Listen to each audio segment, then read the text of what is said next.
بسم الله الرحمن الرحيم. اللهم هذا شهر رمضان الذي أنزلت فيه القرآن هدى للناس وبينات من الهدى والفرقان. أعوذ بالله من الشيطان الرجيم. بسم الله الرحمن الرحيم. وبه نستعين وهو خير المعين.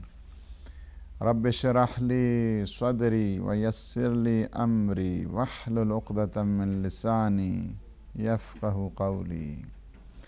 اللهم إنا نرغب إليك في دولة كريمة تعز بها الإسلام وأهله وتذل بها النفاق وأهله. وصلى الله على محمد وآله الطيبين الطاهرين المعصومين المنتجبين.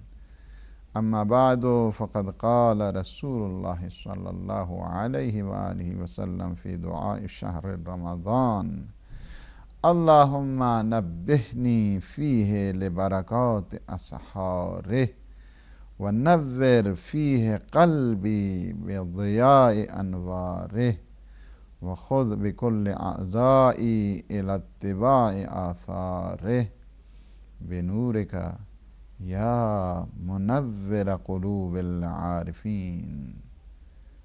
پروردگار عالم، دعا ہے کہ وہ ہمارے اعمال ہماری عبادات اپنی بارگاہ منظور و مقبول فرمائے، ہمیں اپنے مقرب اللہ کے جو برگزیدہ اللہ کے ساتھ محبت کرنے والے با عمل ان میں ہمارا شمار فرمائے۔ ماہ مبارک رمضان کے 18ویں دن کی یہ دعا ہے، 18ویں دن کی دعا کہ جس میں حضور اکرم صلی اللہ علیہ وآلہ وسلم نے ایک بہت مہم اور انسان کی تربیت، انسان کے تکامل اور انسان کی تعالی کے لیے ایک بہت ہی عظیم پیکیج مرتب کر کے دیا ہے کہ انسان کس طرح اپنی تربیت کر سکتا ہے، اپنے خانوادہ اور اپنی فیملی کی کس طرح اصلاح کر سکتا ہے۔ اس کے لیے دیکھیے کہ بہت مہم نکات کی جانب حضور اکرم صلی اللہ علیہ وآلہ وسلم نے کیا ہے نشاندہی اور وضاحت فرمائی ہے۔ فرماتے ہیں کہ بارگاہ ربوبیت میں التجا اور دعا کی جا رہی ہے: اللہم نبہنی فیہ لبرکات اسحارہ۔ پروردگار معبود، آج کے دن، آج کے روز، اس مہینے میں سحری کے وقت کی جو برکات ہیں، رحمات ہیں، تیری عطائیں ہیں، ان کی توجہات ہمیں نصیب فرما، سحری کی برکات کی۔ وَنَوِّرْ فِيهِ قَلْبِي بِضِيَاءِ أَنْوَارِهِ۔ اور پروردگار اس روز، اس مہینے میں روشنیوں سے میرے دل کو منور فرما، میرے دل کو نورانی فرما، میرے دل کو درخشان فرما۔ کس سے؟ انوار سے، اس وجہ سے کہ تو نور ہے۔ اللہ نور السماوات والارض، وہ نور ہے۔ پروردگار اپنے لطف سے، اپنی عطا سے، اپنی مہربانی سے اس مہینے روشنیوں سے، انوار سے میرے دل کو منور فرما۔ وَخُذْ بِكُلِّ أَعْضَائِي إِلَى اتِّبَاعِ آثَارِهِ۔ اور میرے تمام اعضاء و جوارح کو آج کے دن، اس مہینے میں احکام اور اعمال بجا لانے کی کیا ہے؟ پابندی نصیب فرما، اسے پابندی قرار دے، یہ مجھے توفیق عطا فرما تاکہ میں تیرے اعمال، تیرے احکام پہ صحیح معنوں میں عمل پیرا ہو سکوں۔ بنورک یا منور قلوب العارفین۔ اے اپنے نور کے صدقے، اے عارفین کے دلوں کو منور کرنے والے پروردگار۔ تو یہاں پہ حضور اکرم صلی اللہ علیہ وآلہ وسلم نے اس دعا میں یعنی بہت ہی کاروان، یہ ہے معرفت کا ماہ مبارک رمضان کا کاروان رحمت کا ہے، اور اس رحمت کے کاروان کے سلسلے میں آپ دیکھ رہے ہیں کہ ہر ایک کے لیے کوئی ایسا شخص نہیں کہ جس کے لیے ائمہ معصومین نے کوئی اس قسم کا لائف سٹائل انہیں نہیں دیا ہو، یا اس قسم کا انہیں پیکج نہیں دیا ہو کہ وہ آئیں اپنی تربیت کریں۔ یہ نہیں ہاں ہمارے پاس تو ٹائم نہیں ہے دعائے ابو حمزہ صومالی کا، ہمارے پاس تو سحر اور دعائے جو سحر کی ہے وہ پڑھنے کے لیے ٹائم نہیں ہے۔ ائمہ نے ہر ایک کے اس ٹائم سکیل کو دیکھتے ہوئے ہر ایک کے لیے ایک روحانی مینٹیننس کا اہتمام کر دیا ہے۔ دیکھیے 2 لائنز ہیں، 2 لائنوں میں کتنے عظیم مطالب کو سمو کے رکھ دیا ہے کہ انسان تم کہتا ہے میرے پاس ٹائم نہیں ہے، آ جائیے 1 منٹ کا کام ہے، 1 منٹ کی دعا ہے، اس دعا کو پڑھ اور اسے دل و جان کے ساتھ تسلیم کرتے ہوئے اسے اپنی زندگی کا سرمایہ قرار دے۔ یہاں پہ 3 چیزیں بہت مہم ہیں۔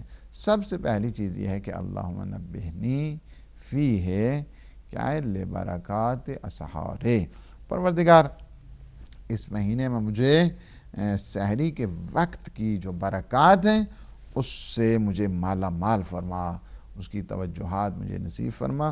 تو سحر کے وقت کی جو برکات ہیں اس کی طرف توجہ، ایک پوائنٹ یہاں پہ، ایک مطلب اور ایک ٹاپک یہاں پہ، اور دوسرے یہاں پہ یہ ہے کہ نورانیت دل کی دعا کی گئی ہے، درخواست کی گئی ہے کہ پروردگار تو اپنے نور کے صدقے میں میرے دل کو منور فرما، اور تیسرا یہاں پہ یہ ہے کہ میرے تمام اعضاء و جوارح تیرے احکام کے پابند رہیں، تیرے اعمال کے پابند رہیں، پروردگار اس کی پیروی کی، ان احکام کی پیروی کی، ان اعمال کی پیروی کی توفیق عطا فرما۔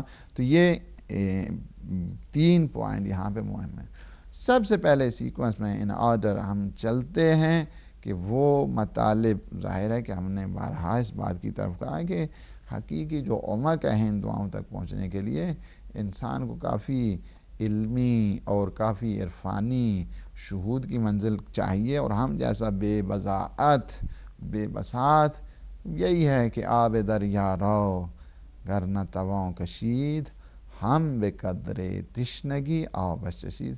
سارا تو نہیں کر سکتا ہے، لیکن جس حد تک بساط ہے، جس حد تک سمجھ ہے، جس حد تک سوچ ہے، اتنا ہی اس کو بحر بے کراں جو معارف کا ہے اس سے ہم چند قطرے سمیٹتے ہیں تاکہ مولا کا فضل شامل حال ہو جائے۔ ما لا یدرک کلو لا یترک کلو، ساری چیزیں کا اگر ادراک نہ ہو سکے، جتنا ہو سکتا ہے انہی معارف، انہی حقائق کے سمندر سے کچھ کسب فیض کر لیں۔ تو پہلی چیز جس کی طرف متوجہ کیا گیا ہے وہ یہ ہے کہ سحر کے وقت کی برکات، ایک بہت یعنی سحری کا وقت انتہائی عظمت والا ہے۔ متعدد روایات میں ملتا ہے کہ 4 گھڑیاں اور 4 ساعات اور 4 جو اوقات ہیں ان کی بہت اہمیت ہے، بہت افضلیت ہے، ان کی بہت زیادہ امپورٹنس ہے۔ 4 پہلے کیا ہے کہ طلوع فجر، کہ جب طلوع فجر ہوتی ہے کہ جسے قرآن فجر بھی کہا جاتا ہے، اور اللہ سبحانہ وتعالی نے جس کی وضاحت کی بھی فرمائی ہے کہ ان قرآن الفجر کان مشہودا، یعنی کیا ہے کہ یہ بھی ہے کہ یہ شاہد بن کر آتے ہیں، یعنی اسی وجہ سے روایات میں ہے کہ دو قسم کے ملائکہ ہیں، ایک دن کے ٹائم شہادت دیتے ہیں، ایک رات کے ٹائم جو ہے نا وہ شاہد بنتے ہیں، وٹنس بنتے ہیں، انسان کے اعمال کو دیکھتے ہیں، انسان کے اعمال کی گواہی دیتے ہیں۔ اور یہ ایسا ٹائم ہے کہ جو قرآن فجر یا جو طلوع فجر کا ٹائم ہے، اس میں سے جب کوئی انسان طلوع فجر میں نماز کو ادا کرتا ہے تو اس کے نام اعمال میں 2 اجر لکھے جاتے ہیں۔ ایک اجر لکھتے ہیں وہ فرشتے کہ جو رات کے ٹائم معمور ہوتے ہیں اس دیوان شب میں، اس شب کے رجسٹر میں اس کا ایک لکھا جاتا ہے، چونکہ دوسرے بھی اسی ٹائم حاضر ہو جاتے ہیں تو وہ بھی انسان کے نام اعمال میں پھر ثواب لکھتے ہیں۔ تو گویا جو طلوع فجر کا ٹائم ہے اس میں کوئی ایک انسان عمل کرتا ہے، 2 رکعت 4 رکعت اس کی یعنی گویا ثواب اسے مل رہا ہے، وہ اس وجہ سے کہ جو شب کے ملائکہ ہیں وہ بھی اسے لکھتے ہیں، جو دن کے ملائکہ ہیں وہ بھی وہاں پہ حاضر ہوتے ہیں، وہ بھی لکھتے ہیں۔ تو ڈبل ثواب اس میں طلوع فجر میں جو شخص نماز پڑھتا ہے تو گویا اس نے جو ہے وہ ڈبل اسے ثواب اس کے نام اعمال میں مندرج ہو جاتا ہے، اور جو نہیں پڑھتا ہے اس کو محروم رہتا ہے۔ تو یہ بہت مہم ہے کہ طلوع فجر کے وقت کی عبادت دگنی ہو جایا کرتی ہے، کہ فرشتے شب بھی لکھتے ہیں، فرشتگان روز، دن کے فرشتے بھی لکھتے ہیں، رات کے فرشتے بھی لکھتے ہیں۔ تو وہ وقت مس نہیں کرنا چاہیے جو طلوع فجر کا ہے، تاکہ ڈبل ثواب کمائے، دگنا ثواب حاصل کرے۔ اور پھر ماہ مبارک رمضان میں تو کس کا اجر کئی گنا ہو جاتا ہے، کہ جس کے مستحب عمل واجب بن جائے، جو واجب ہے تو 70 گنا ہو جائے۔ انسان کا سانس ہے تو تسبیح پروردگار بن جائے، سو جاتا ہے تو عبادت پروردگار ہو جائے۔ تو یہ ہے کہ پہلا ٹائم بہت فضیلت والا وہ ہے طلوع فجر کا، اور دوسرا ہے کہ وقت زوال، اول زوال بھی دعاؤں کی قبولیت کا ہے۔ جس طرح طلوع فجر میں انسان دعا کرتا ہے اس کی دعا قبول ہوتی ہے، اسی طرح ہے اول زوال بھی، جو اول زوال یعنی جب انسان ظہر کی نماز پڑھتا ہے، وہ بھی قبولیت کا وقت ہے، قبولیت دعا کا وقت ہے۔ جب انسان دعا مانگتا ہے اللہ سبحانہ وتعالی اس کی دعا کو قبول کرتا ہے۔ تیسرا کیا ہے کہ اوائل شب، وہ بھی دعاؤں کی قبولیت کا ہے، کہ جب مغرب انسان وہ جو مغرب کا نماز پڑھتا ہے تو اس ٹائم بھی قبولیت دعا کا ٹائم ہے۔ قبولیت دعا کے لیے کیا ہے؟ متعدد جو روایات، پہلا ہے طلوع فجر، دوسرا ہے اول زوال، تیسرا ہے اوائل شب، اور یہ وہی ٹائم ہے کہ جس میں نماز غفیلہ بھی پڑھی جاتی ہے۔ نماز غفیلہ بہت زیادہ اس کی اہمیت ہے، بہت زیادہ فضیلت ہے۔ غفیلہ کہتی اس لیے ہیں چونکہ شیاطین اس وقت غافل ہوا کرتے ہیں، تو یہ اللہ کے ساتھ لو لگاتا ہے، اللہ کے ساتھ محبت، اللہ کے ساتھ راز و نیاز، اللہ کے ساتھ مناجات ہو رہی ہیں۔ کیا ہیں؟ فرشتے سارے بیدار، شیطان سارے غافل ہوتے ہیں اس ٹائم، اس وجہ سے غفیلہ، اور شیاطین کے انسان حملوں سے محفوظ ہو جاتا ہے۔ اور اسی وجہ سے نماز غفیلہ کی بہت زیادہ تاکید کی گئی ہے، بہت زیادہ تاکید کی گئی ہے۔ اگر کسی نے اس کے مجرب عمل، ہاں یہ بتا رہا ہوں کہ نماز غفیلہ اگر حاجتیں قبول کرانی ہیں نماز غفیلہ پڑھے۔ نماز غفیلہ ایک عجیب میریکل جو ہے نا، اس کی بہت زیادہ اس کی اہمیت ہے۔ نماز غفیلہ جو مغرب اور عشاء کے درمیان پڑھی جاتی ہے، اور توفیق چاہیے اس کو پڑھنے کے لیے بھی، ہر ایک نہیں پڑھ سکتا ہے، اس کے لیے توفیق پروردگار کی ضرورت ہے۔ مشکلات سے اگر حفظ و امان چاہیے تو اس کے لیے نماز غفیلہ کو پڑھے۔ قرض کی ادائیگی، بہت زیادہ قرض ہو گیا، یہ ہو گیا، پریشانی ہے، قرض ظاہر ہے کہ رات کی نیند چھین لیتا ہے اور دن کے ٹائم پریشان کرتا ہے، قرض کی ادائیگی چاہیے تو نماز غفیلہ پڑھا کریں۔ بہت زیادہ یہ مجرب نسخہ ہے، یہ مجرب بہت زیادہ تجربہ کیا ہے لوگوں نے کہ نماز غفیلہ کے اثرات میں، اور آپ کو کیا بتاؤں کہ ایک روایت کہ جب یزید اپنے تمام یہ ستم ڈھا چکا، اور تو اس کے بعد امام زین العابدین، یہ کرم کا گھر ہے نا، یہ بہت کریم ہیں، وہ اتنا بڑا دشمن بھی اگر آ کے کہہ رہا ہے کہ اگر میں کچھ معافی مانگنا چاہوں تو مجھے کیا کرنا چاہیے، تو امام علیہ السلام نے فرمایا کہ تم نماز غفیلہ پڑھو کرو۔ کہتے ہیں کہ جناب زینب سلام اللہ علیہا نے کہا کہ بیٹا یہ یزید کو یہ نسخہ کیوں دیا ہے، کیوں کہا آپ نے؟ فرمایا پھوپھی اماں، یہ نماز غفیلہ، اسے اللہ توفیق ہی نہیں دے گا یہ تو میں نے بتایا ہاں شاید جو ہے تیرے لیے وہ گناہوں میں کچھ کمی آ جائے، لیکن نماز غفیلہ کی اسے توفیق نہیں ملے گی۔ وہ جب بھی کوشش کرتا تھا اس کے دل میں درد شروع ہو جاتا تھا یزید کے۔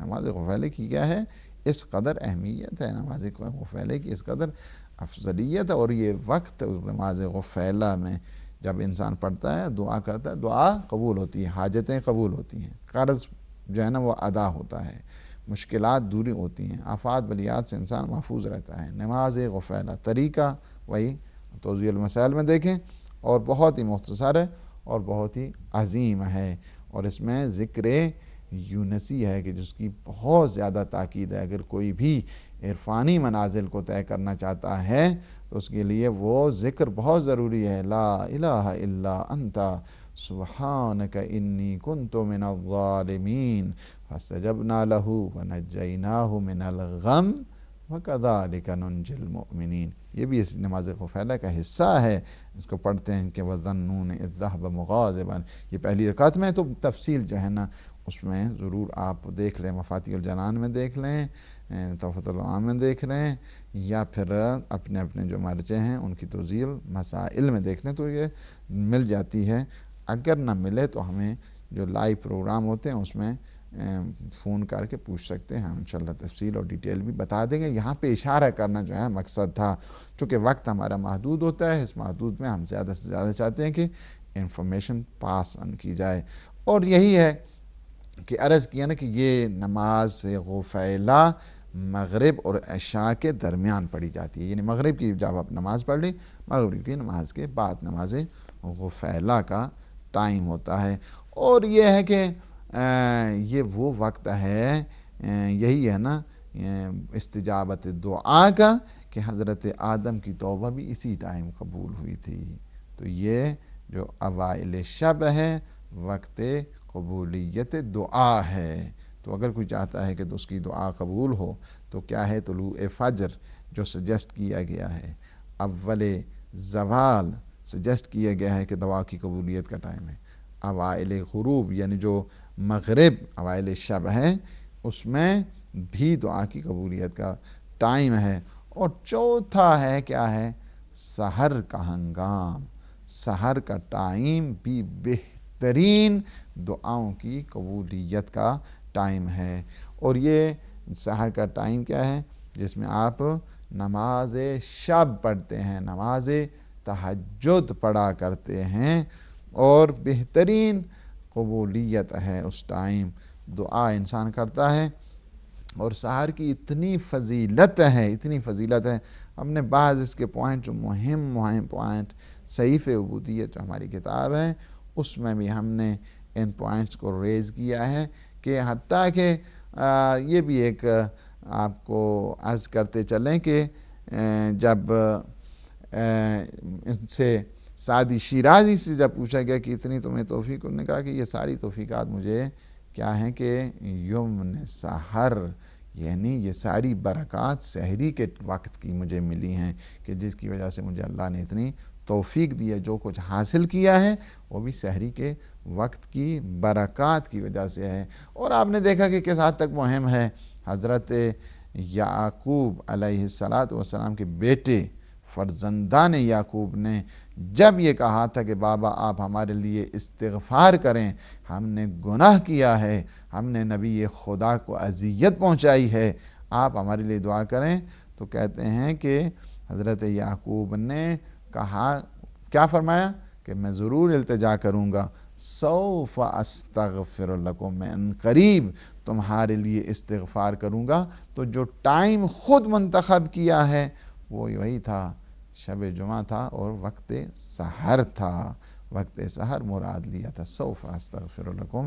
تو یہ کیا ہے، سحر کا ٹائم نہیں بھولنا چاہیے، زندہ دل ہمیشہ اللہ کے عاشق، اللہ کے محب وقت سحر کو، جب دنیا ساری سو جاتی ہے وہ آتے ہیں اپنے اللہ سے راز و نیاز کرنے کے لیے، دنیا ساری کے دروازے بند، اللہ کے حضور دروازے کھلے ہیں، یہ سجدہ ریز ہیں اور استغفار کا ورد جاری ہے، استغفر اللہ و اتوب الیہ کر رہے ہیں، استغفر اللہ ربی و اتوب الیہ کا ورد کر رہے ہیں، اور یا غفار یا ستار کے ورد کر رہے ہیں، نماز شب کی ادائیگی مومنین کو بھی یاد کریں، تو یہ بہت مہم ہے۔ حضرت امیر المؤمنین علی ابن ابی طالب علیہ السلام فرماتے ہیں کہ افضل العبادت سحر العیون بذکر اللہ سبحانہ، کہ سب سے بہترین عبادت ذکر پروردگار میں آنکھوں کا بیدار ہونا ہے، آنکھوں کا بیدار رہنا، بہترین آنکھیں بیدار ہیں، ذکر پروردگار جاری ہے، مناجات ہو رہی ہے، اللہ کے ساتھ راز و نیاز کی جا رہی ہے، اللہ کے ساتھ گفتگو کی جا رہی ہے، یا رب یا رب یا رب، اے پروردگار، یا الہ العالمین، یا نور العارفین، ذکر ہو رہا ہے۔ کہتے فرماتے ہیں کہ سب سے بہترین افضل العبادہ، بہترین عبادت کیا ہے؟ سحر العیون بذکر اللہ سبحانہ، کہ اللہ کی خاطر، اللہ کے ذکر کی انسان دعا کرتا رہے، تو یہ بہت مہم ہے۔ اور دوسری روایت میں ارشاد فرماتے ہیں کیا کہ سحر اللیل شعار المتقین وشیمت المشتاقین، فرماتے ہیں کہ شب زندہ داری یہ متقین کا طریقہ اور سلیقہ ہے، وشیمت المشتاقین، اور مشتاق لوگوں کی یہ عادت ہوا کرتی ہے کیا کہ وہ شب زندہ داری اللہ کے ساتھ راز و نیاز، گفتگو ہو رہی ہے اللہ کے ساتھ، اور پھر آقا دو جہان مرسل اعظم صلی اللہ علیہ وآلہ وسلم فرماتے ہیں من خاف ادلج ومن ادلج بلغ المنزل، فرماتے ہیں جسے خوف ہوتا ہے وہ رات کو بیدار رہتا ہے، اور جو شخص راتوں کو بیدار رہتا ہے وہ اپنی منزل مقصود، منزل مراد، اپنے گول، اپنے آبجیکٹیوز، وہاں تک پہنچ جاتا ہے۔ لیکن ایک چیز کی طرف ہم متوجہ کرتے چلیں، دیکھیے رات جو ہے نا شب زندہ داری ہے، یا رات کو جاگ کے گزارنا ہے، رات کو بیداری کی حالت میں گزارنا، تو ایک مقصدیت کے لیے ہے، آبجیکٹ جو ہے نا وہ آبجیکٹیو لائف کی طرف متوجہ کرنے کے لیے ہے، ورنہ اسی طرح ساری رات لطیفہ بازی میں گزار دے، یا ساری رات اسی طرح غیبت میں گزار دے، ایک دوسروں کو ٹارگٹ بنانے میں گزار دے، اس کو کوئی فائدہ نہیں ہے سوائے عذاب کے، اور سوائے گناہ کے، اور سوائے معصیت اور عصیان کے، اس کا کچھ نہیں ہے کہ فضولیات لہویات میں انسان زندہ ساری رات جو ہے نا گزار رہا ہے، اس کا کچھ نہیں۔ علمی مباحثہ، شب زندہ داری اللہ کے دین کی خاطر، اللہ کے اس دل کو یاد کرنے کی خاطر ہے وہ، ورنہ انسان اپنا وقت برباد کر رہا ہے، اس بربادی کا انسان کو کوئی فائدہ نہیں ملنا ہے۔ اور ایسا جاگنا بالکل بہتر ہے کہ وہ سو جائے، اس سے بہتر ہے کہ فضول اپنا ٹائم ضائع کر رہا ہے دوسروں کی غیبت میں، دوسروں پہ اتہام بازی میں، اور فضولیات میں، لطیفہ بازی میں، نہ کسی کو فائدہ ہو رہا ہے، نہ خود جو ہے مذاق، ٹھٹھا مذاق میں ساری رات جو ہے وہ گزر رہی ہے، تو اس کا کوئی فائدہ نہیں ہے ایسی شب بیداری کا اور ایسی شب زندہ داری کا۔ مولائے کائنات امیر المؤمنین علی علیہ السلام نے جاگنے کے بھی ضوابط بتا دیے ہیں، اور یہ فرما دیا کہ 3 مواقع پر 3 مقامات ہیں، 3 اوکیشنز، اس میں جاگنا چاہیے 3 کام کے لیے۔ کیا ہے؟ سب سے پہلے کہ متہجدن بالقرآن، کیا ہے کہ نماز تہجد کے وقت تلاوت قرآن کے لیے نماز پڑھ رہا ہے تہجد، اس کے بعد کیا کرتا ہے؟ اللہ سبحانہ و تعالیٰ کے کلام کو پڑھتا ہے، متہجدن بالقرآن، نماز تہجد کے وقت تلاوت قرآن کے لیے جاگنا، ضابطہ بتا دیا۔ جاگنا ہے تو اس کام کے لیے جاگو، کیا کرنا ہے؟ قرآن پڑھنا ہے، جاگنا ہے ذکر پروردگار کرنا ہے، جاگنا ہے نماز تہجد پڑھنی ہے، جاگنا ہے علمی مباحثہ کرنا ہے، جاگنا ہے اللہ کی یاد کو دل میں سمانا ہے۔ دوسرا کیا ہے؟ وفی طلب العلم، انسان چاہتا ہے جاگے، رات گزارے، شب زندہ داری۔ دوسرا جو ہے ضابطہ یہ بتا دیا کہ کیا کرنا ہے؟ طلب علم، seeking and gaining the knowledge and light and insight، اس کے لیے جو ہے وہ جاگنا ہے۔ کیا ہے؟ اطلب العلم من المہد الی اللحد، کیا ہے؟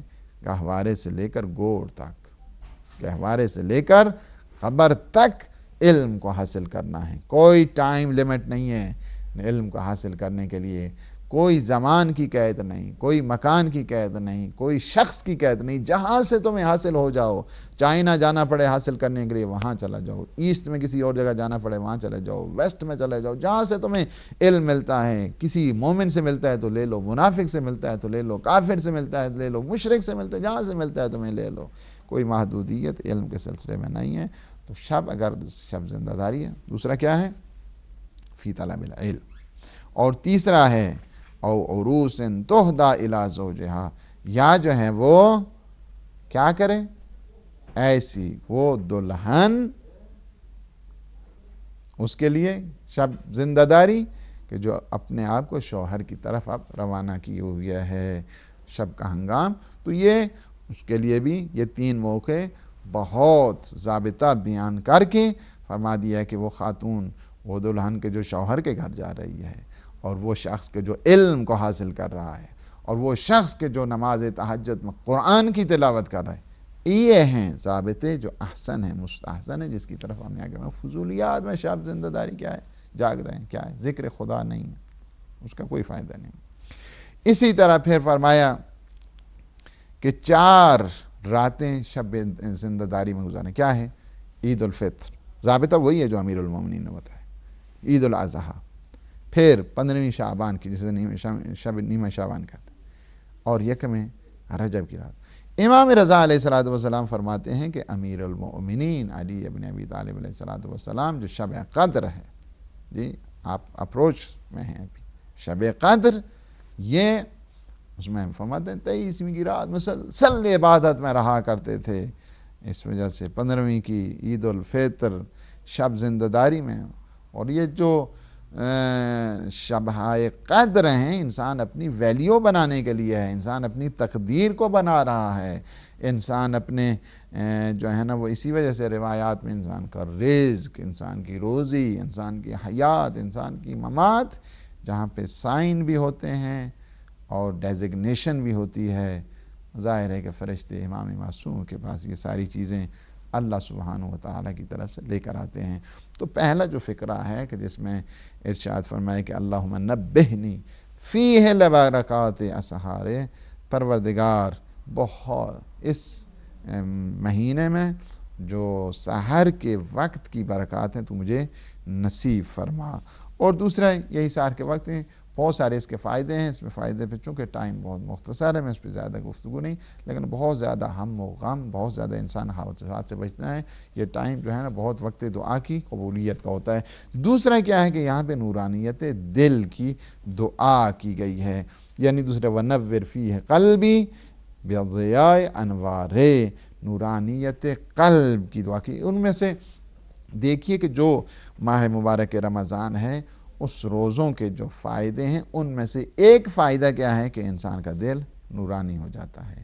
نورانیت اس وجہ سے کہ جب انسان اپنی بھوک پیاس کو دیکھتا ہے، میدان معاشر کے ساتھ مقایسہ کرتا ہے، بھوک پیاس کو دیکھتا ہے، غرباء اور مساکین کو دیکھتا ہے، انسان کا دل روشن ہوتا ہے، تلاوت قرآن کرتا ہے دل روشن ہوتا ہے، خاموشی اختیار کرتا ہے دل روشن ہوتا ہے، روزے سے انسان کو حکمت ملا کرتی ہے، روزے سے انسان کو معرفت ملا کرتی ہے، تو انسان کا دل کیا ہے؟ نورانی ہو جاتا ہے۔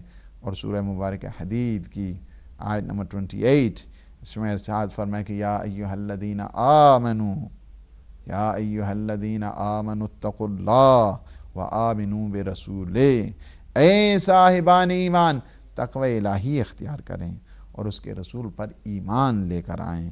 کیا ہو جائے گا پھر؟ یؤتکم کفلین من رحمتہ، اللہ سبحانہ وتعالیٰ کیا کرے گا؟ اپنی رحمت کے 2 حصے تمہیں عطا کر دے گا۔ وَيَجْعَلْ لَكُمْ نُورًا تَمْشُونَ بِهِ وَيَغْفِرْ لَكُمْ وَاللَّهُ غَفُورٌ رَحِيمٌ۔ پھر کیا ہوگا؟ اپنی رحمت کے 2 حصے تمہیں دے دے گا جس کے ذریعے تم ایسے نور عطا کرے گا کہ جو تمہاری زندگی کی تلاش میں، کوشش میں، اسٹرائیو اینڈ اسٹرگل میں وہ تمہارا ساتھ دے گا، تمہارا سہارا بنے گا۔ اور اس کے بعد کیا ہے؟ وَيَغْفِرْ لَكُمْ، اور اللہ تمہارے گناہوں کو معاف کر دے گا۔ واللہ غفور رحیم، اور اللہ تو بہت بخشنے والا ہے نا، بہت مہربان ہے، بہت رحیم ہے، وہ اپنے بندوں پہ بہت رحم کرنے والا ہے۔ تو یہ ہے کہ نورانیت قلب، اور پھر فرمایا کہ نورانیت قلب کے لیے کیا کرنا چاہیے؟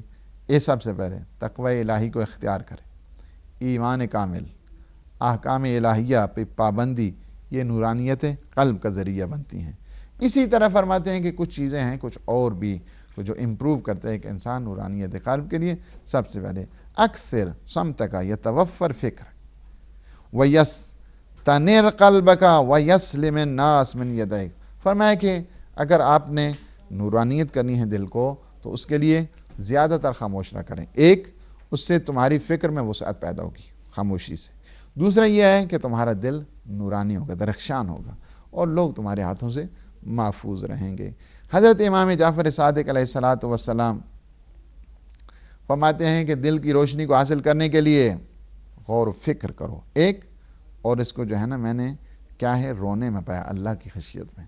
انسان جب روتا ہے نا تو انسان کا دل نورانی ہوتا ہے، یہ جو میل کچیل ہے دل کا ختم ہو جاتا ہے، یہ آب زلال سے انسان دھو دیتا ہے گناہوں کو۔ اور پھر پیغمبر اسلام صلی اللہ علیہ وآلہ وسلم نے فرمایا کہ کیا ہے؟ الصلاۃ نور، یہ نماز کیا ہے؟ نور ہے، نماز سے انسان کا دل روشن ہوتا ہے۔ علیک بتلاوت القرآن فإنہ نور لک فی الارض وذخر لک فی السماء۔ فرماتے ہیں کہ یہ تلاوت قرآن کو کیا کرو، اس لیے یہ تمہارے لیے ضروری ہے کہ قرآن کی تلاوت زمین میں تمہارے لیے نور ہے، آسمان یعنی جنت میں تمہارے لیے آخرت میں تمہارے لیے ذخیرہ قرار پائے گی۔ تو کیا ہے کہ چوتھی چیز پہ انسان یہی ہے کہ جب انسان سحری کی برکات نورانیت قلب کے لیے اپنے تمام اعضاء جوارح کو عمل خیر میں لاتا ہے، احکام کی پابندی کرتا ہے، دل انسان کا نورانی ہو جاتا ہے۔ قرآن سے دل کو سیکل کیا جا سکے۔ اہل بیت ہیں، انہوں نے یہ بتا دیا ہے کہ انہیں کس قدر عشق ہے تلاوت قرآن سے، اور آپ نے دیکھا ہے تلاوت قرآن شام کا بازار ہے، بدن کربلا میں ہے، اور سر شام میں نیزے پہ سوار ہے، لیکن یہ ایک دفعہ تلاوت قرآن پاک شروع ہو جاتی ہے، اِنَّ أَصْحَابَ الْكَهْفِ وَالرَّقِيمِ، اے دنیا والو تمہیں اصحاب کہف اور رقیم کی داستان بہت عجب نظر آتی ہے، لیکن اتنا تو دیکھو میرا سر کہاں ہے اور میرا جسم اطہر کہاں ہے۔ پروردگار توسل ہے کربلا کے ان شہداء کا، توسل ہے معصومین کا، توسل ہے امیر المومنین کی عظمت و جلالت کا، ہمارے گناہوں کو معاف فرما، ہمارے دلوں کو نورانی فرما، ہمیں سحر کے وقت کی برکات نصیب فرما، ہمارے اعضاء و جوارح کو اپنے احکام پہ پابند فرما، خدایا ہمارے ساری لغزشوں کو معاف فرما، امام زمانہ کے ظہور میں تعجیل فرما، اللہم عجل فرجہ وسہل مخرجہ وجعلنا من انصارہ و اعوانہ۔ السلام علیکم ورحمۃ اللہ وبرکاتہ۔